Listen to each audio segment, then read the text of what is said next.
बच्चों ये जो cash flow from investing activities होती है, इसके कंटेंट कुछ इस तरह से होते हैं।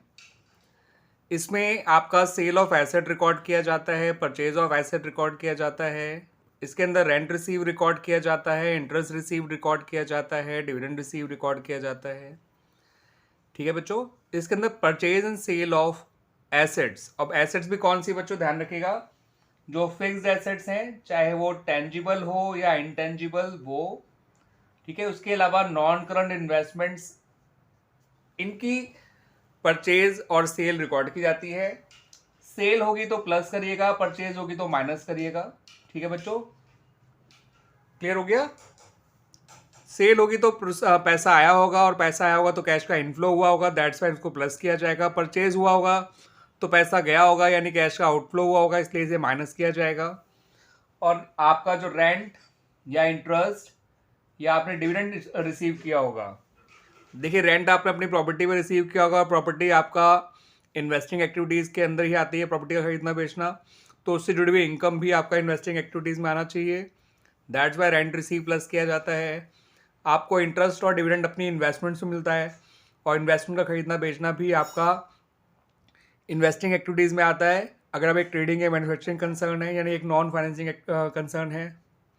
ठीक है बच्चों, तो दैट्स वाई ये सब चीज़ें इसमें आया करती हैं, और इसका ओवरऑल रिजल्ट अगर पॉजिटिव आता है तो वो कहलाता है cash flow from investing activities, और अगर नेगेटिव आएगा तो वो कहलाएगा cash used in investing activities.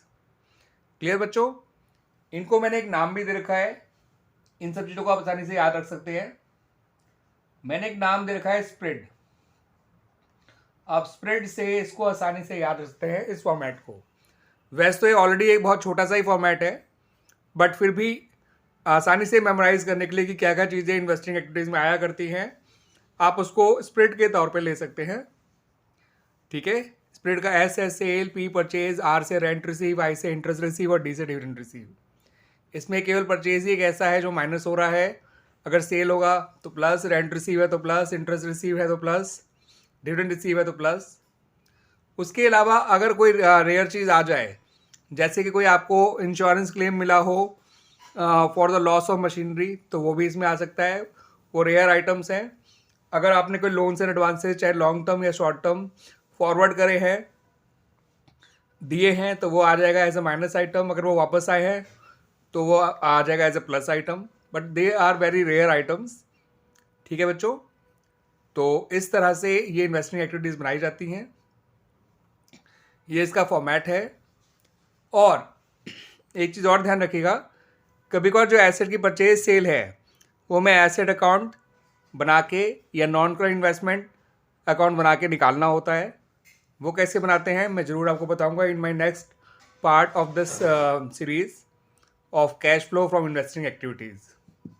इस वीडियो में इतना ही रखते हैं बच्चों, एंड उम्मीद करता हूँ कि आपको ये फॉर्मेट ईजी लगा होगा और आसानी से आपको समझ में आ भी गया होगा। थैंक यू बच्चों।